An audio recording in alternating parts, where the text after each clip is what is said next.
안녕하세요. 세종대학교에서 부동산학 가르치고 있는 임재만이라고 합니다.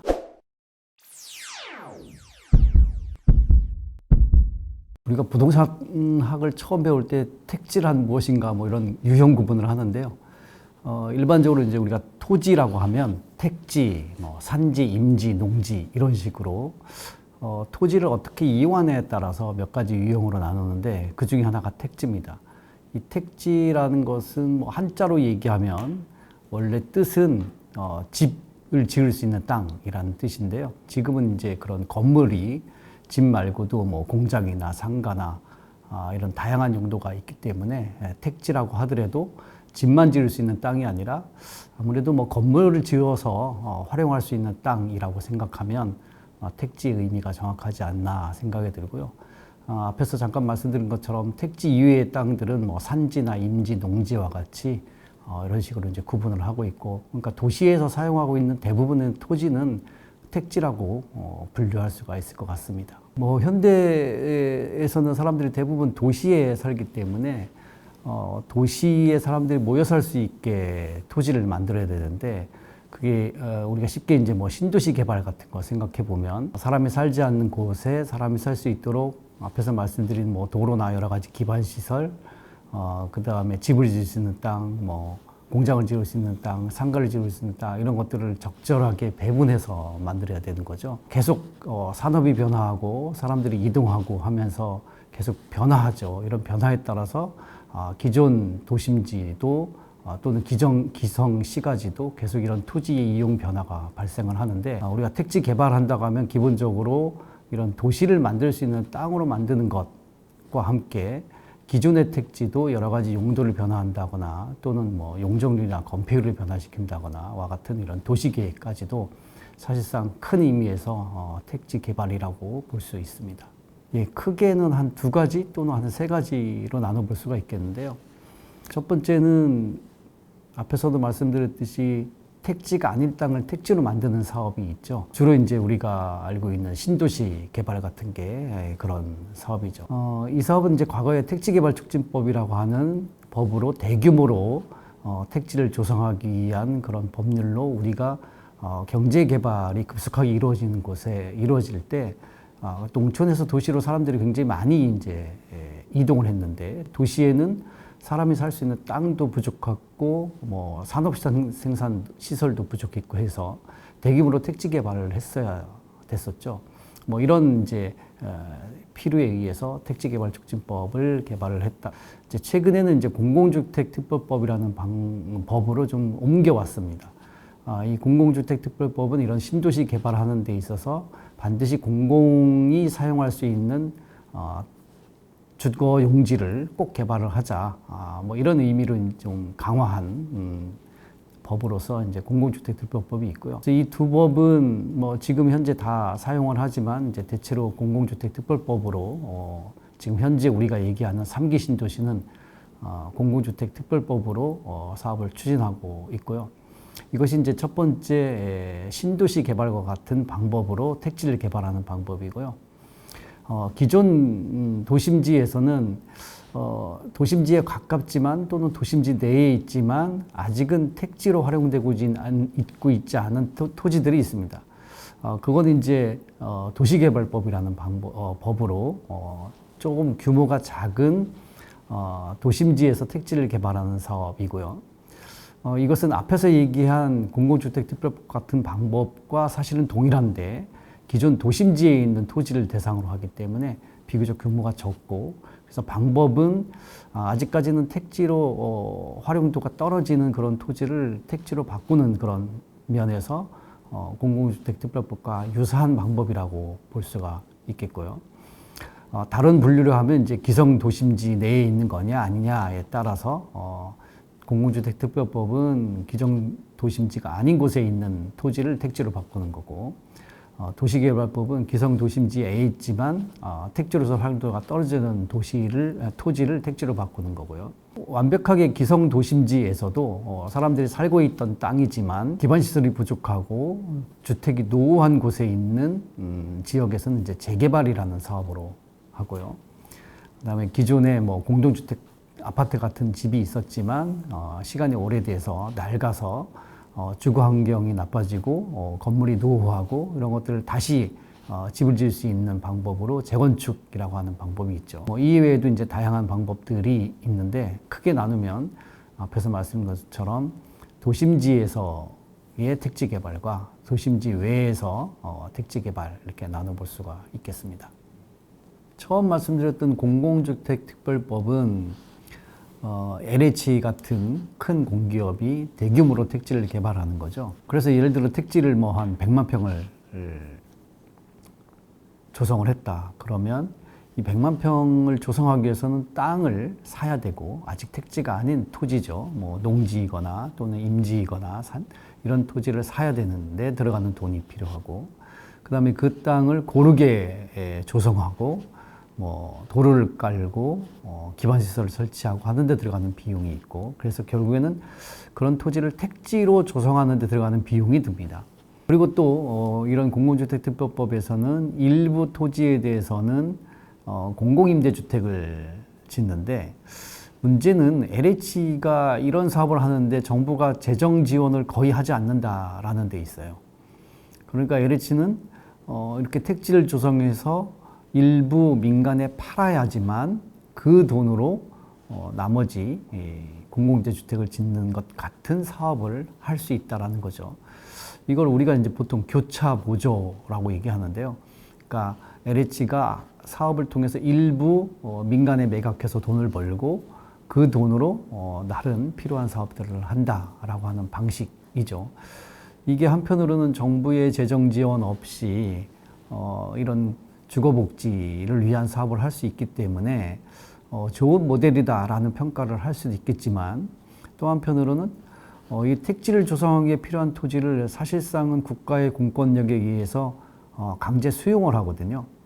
물론 법률적으로는 협의 매수를 합니다만 협의 매수가 성립하지 않으면 강제 수용을 할 수 있기 때문에 앞에 법률적으로 협의 매수한다 하더라도 사실상 강제 매수와 동일한 효과를 갖는다고 봅니다. 결국에는 개인의 땅을 국가의 공권력을 이용해서 사실상 강제로 매수한 땅을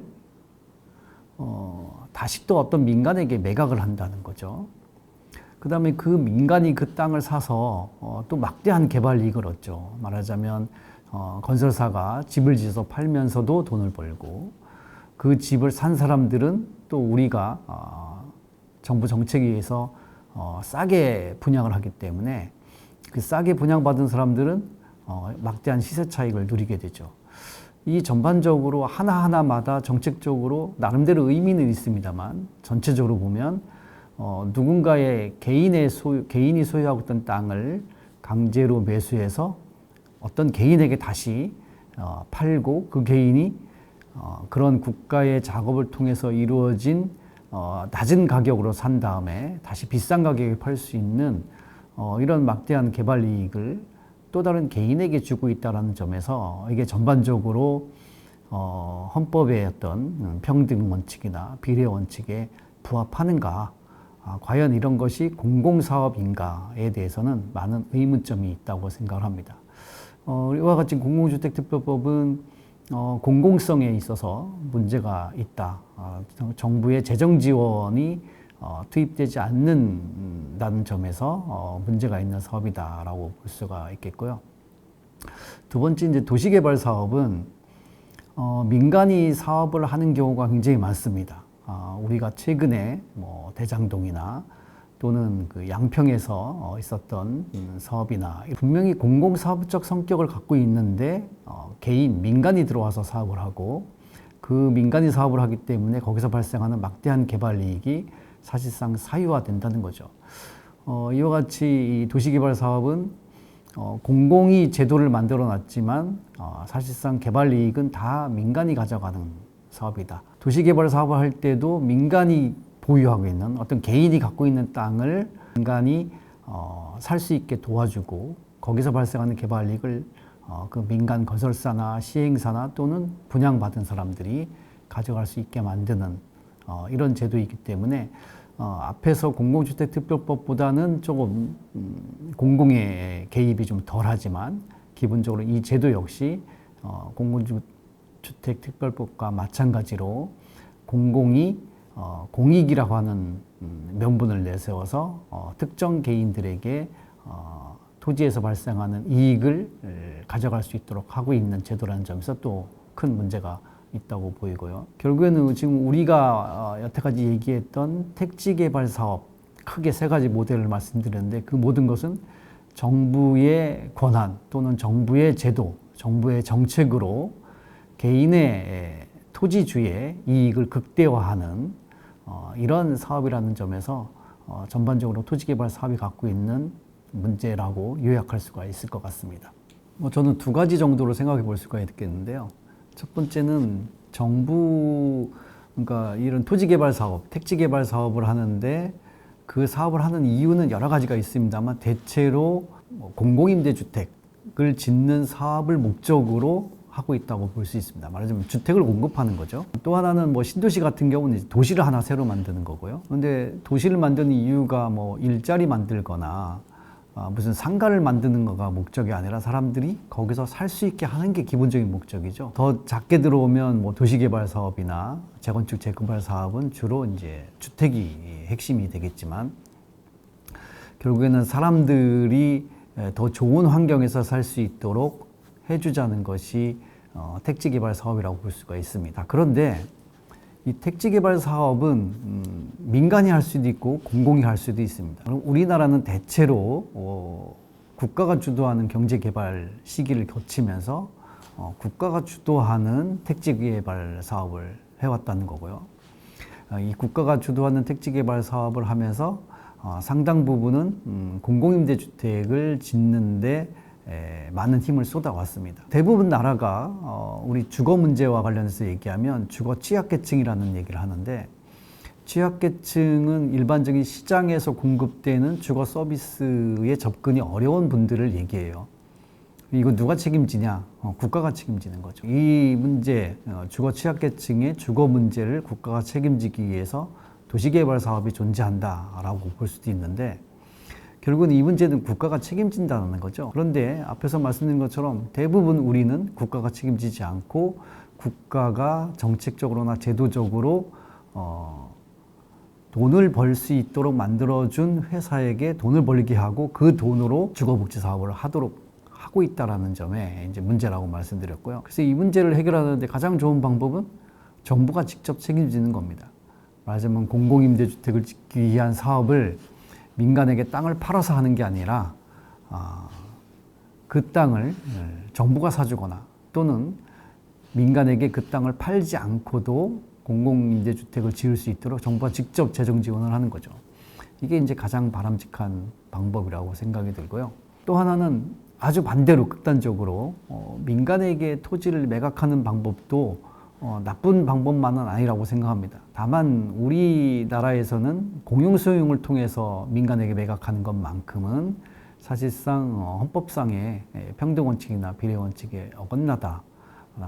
이 공용소유를 통해서 개인에게 주는 것은 공공성에 위배된다. 이런 문제가 있기 때문에 공공에서 토지주택은행이라든가 또는 LH의 토지은행이 있는데요. 이와 같은 토지를 비축할 수 있는 기능을 활용해서 정부가 대신 땅을 사주면 말하자면 LH 같은 데는 민간에 팔지 않고도 수익을 얻을 수 있고 그래서 주거복지 사업을 할 수 있다. 또 한편으로는 민간에게 토지를 매각함으로써 거기서 발생하는 개발 이익을 민간이 가져가지 않게 하고도 즉 공공이 계속 보유하면서 그 토지를 공공성 있게 활용하면서도 그 수익으로 주거복지 사업을 할 수 있다. 정리하자면 첫 번째 방법은 공공택지를 민간에 매각하지 않도록 하는 방법으로 정부가 재정 지원을 하는 방법이 가장 바람직하다라고 생각을 하고요. 또 한편으로는 다른 모델도 있습니다. 덴마크 같은 데는 택지 개발을 다 공공이 하죠. 수면보다 육지가 낮기 때문에 그런 택지 개발을 민간이 하기는 어렵습니다. 이렇게 공공이 한 다음에 이 공공이 개발한 택지를 다 민간에 파는데 민간에 싸게 파는 것이 아니라 시장 가격으로 팝니다. 말하자면 공공이 택지 조성 사업을 하는 민간 회사와 같은 역할을 하는 거죠. 대신 이렇게 땅을 비싸게 팔아서 얻은 수익금으로 주거복지 사업을 하는 거죠. 일종의 시장에서의 플레이어 역할을 하고 거기서 얻은 수익금이 단순히 이 개인의 또는 사업가의 이윤 추구의 목적이 아니라 정부가 이윤 추구를 통해서 얻은 이윤을 다시 재정을 쓰는 것처럼 주거복지 사업에 쓰는 방법이 있죠. 그러나 이제 대부분 나라는 정부가 시장에서의 플레이어 역할을 하기보다는 재정 수입을 통해서 직접 재정을 지원하는 방식으로 이런 주거복지 사업을 하는 경우가 많기 때문에 우리나라는 그동안의 역사적 경로가 공공이 주도해왔던 사업을 계속 하면서 교차보전이 아니고 정부의 재정 지원을 통해서 사업을 하는 것이 더 바람직한 방법이 아닌가라고 생각하고 있습니다. 주택은 누구나에게 필요한 것이죠. 그러나 우리는 시장을 중시하는 자본주의 사회에 살고 있습니다. 그래서 이런 주거 문제도 시장의 기능을 통해서 해결하는 것이 가장 바람직하다라고 볼 수 있겠죠. 그런데 이 주택은 우리 이 소득에 비해서 굉장히 비싸단 말이죠. 서울 같은 경우는 거의 20배 가까이 된다고 하니까 우리가 일반적으로 돈을 모아서 집을 사는 것은 굉장히 어려울 수밖에 없습니다. 그래서 정부는 국가라고 하면 집을 정상적으로 마련하지 못하는 사람들, 정상적인 거처에 거주하지 못하는 분들에게 적정한 거처를 제공할 또는 집을 마련할 수 있는 그런 기회를 제공해야 될 의무가 있다고 생각합니다. 우리가 보통 주거 취약계층이라고 하는데 그분들이 바로 집을 적정한 거처에 거주하지 못하거나 자기 돈으로 집을 마련하기 어려운 분들을 얘기합니다. 이런 분들을 위해서 나라는 그동안에 택지 개발 사업을 통해서 공공임대주택을 짓거나 또는 저렴한 가격으로 분양하는 주택을 공급해 왔습니다. 이런 공급을 국가가 책임져야 되는데도 불구하고 그동안에 우리는 LH공사 같은 공기업을 통해서 땅을 팔아서 얻은 돈으로 그런 사업을 하도록 해왔다라는 것이 한편으로는 안 한 것보다 나으니까 잘한 거라고 볼 수도 있지만 또 한편으로는 그렇게 함으로써 누군가에게 개인의 이익을 그러니까 토지에서 또는 집에서 많은 이익을 누릴 수 있게 해줬다는 점에서 저는 평등하지 않은 그런 정책을 추구해 왔다고 생각합니다. 그래서 이제는 우리가 과거 같은 국가가 주도하는 경제 개발 사회가 아니고 국민소득도 올라가고 세계적으로 선진국 대열에 들어섰다고 하는 시기이기 때문에 더 이상 공기업이 개인에게 땅을 파는 방식으로 돈을 마련하는 방법이 아니라 정부가 직접 국민들이 거둔 세금을 통해서 지원함으로써 이런 주거 문제를 정부가 책임지고 스스로 해결해 나가는 것이 앞으로는 필요하다라고 생각을 하고요. 우리 주택 문제, 주거 문제를 해결하는 데 있어서 정부가 좀 더 책임을 지는 그런 사회로 바뀌었으면 좋겠다라고 생각을 합니다.